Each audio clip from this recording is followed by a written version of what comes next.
قرآن مجید میں کثرت سے استعمال ہونے والے الفاظ میں سے لدا، لدن اور خلف، عندہ، یہ الفاظ آج ہم پڑھیں گے۔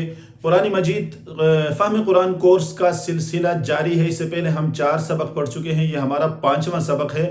ہمارے ساتھ جڑے رہے، ہماری ہر ویڈیو آپ دیکھیے، انشاءاللہ ایک مرحلہ ایسا آئے گا کہ آپ خود بخود جو ہے کسی سے پڑھے بغیر قرآن کا ترجمہ کرنا سیکھیں گے۔ تو آج کا سبق ہمارا ہے، یہ الفاظ ہیں۔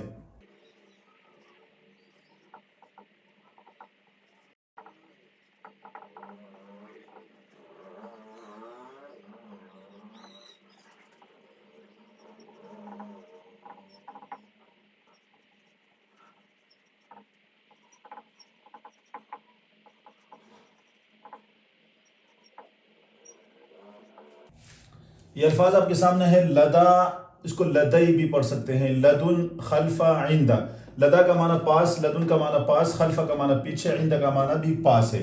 تو ان الفاظ کو قرآن میں استعمال کس طرح ہوئے ہیں، یہ ایک دفعہ ہم پڑھیں گے تو آخر تک قرآن میں جہاں جہاں یہ سامنے آئیں گے ہم ان کو سمجھ لیں گے۔ یہ مختلف ضمائر کی طرف منسوب ہو کر استعمال ہوتے ہیں۔ ضمائر ہم پہلے پڑھ چکے ہیں، ان ضمائر میں سے یہ دیکھیں، لدینا، نا ضمیر جو ہے نحن کا آبجیکٹیو یعنی مفعولی فارم ہے۔ ولدینا، لدا کا معنی پاس، نا ہمارے، ولدینا کتاب، ہمارے پاس ہے ایک کتاب، ینطق بالحق، جو حق بولتی ہے۔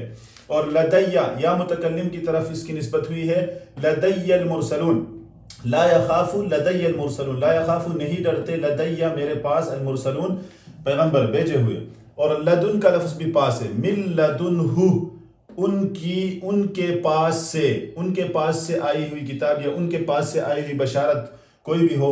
یہ لدا اور لدن کا معنی بھی پاس ہوتا ہے، عند کا معنی بھی پاس ہوتا ہے، لیکن لدا اور لدن اس میں تقدس والا معنی پایا جاتا ہے۔ عموماً یہ اللہ کی طرف نسبت کرنے کے لیے استعمال ہوتے ہیں۔